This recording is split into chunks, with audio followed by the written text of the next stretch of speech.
الذرة الأخضر هتشوفي البيت هيبقى طعمه أجمل من اللي بتشتريه من الشارع، مشوي من الشارع. انت بتشتري الذرة، بيفتحي الكوز من فوق، شوفي ان كان راصص وحلو هيبقى الكوز حلو وطعمه حلو، مش هيبقى طري ويطلع في القوالع. هتجيبي الذرة وتقشريه، تولعي الفرن الأول، تحمي الفرن حلو من الشواريق تعلي ومن الأرضية تعلي. قبل ما تحطي الذرة، أول ما تحطي الذرة وطي من تحت خالص، خليه سهرية، وبعد كده علي الشواريق بس ما تعليش قوي علشان الذرة ما يتلهفش منك ويتحرق وهو لسه ما استواش. هتقلبي الذره بس ايدك فيه على طول، ما تقفليش عليه الفرن وتسيبيه لا يتحرق منك. ايدك في الذره على طول تقلبي فيه من كل الجهات. وبعد كده احنا مش عايزين الذره يبقى غامق علشان خاطر ما يبقاش طعمه وحش ويبقى ممرر ويبقى وحش. ممكن تعمليه على خشب او فحم او اي حاجه من دي.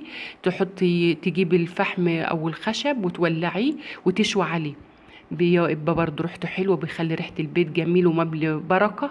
زي ايام زمان، زي ايام ما كنا بنشم الذره ايام زمان من امهاتنا. كان فيديو سهل وبسيط وطعمه حلو مع كوبايه شاي في طراوه العصريه. ده كان فيديو النهارده، واشوفكم فيديو جديد.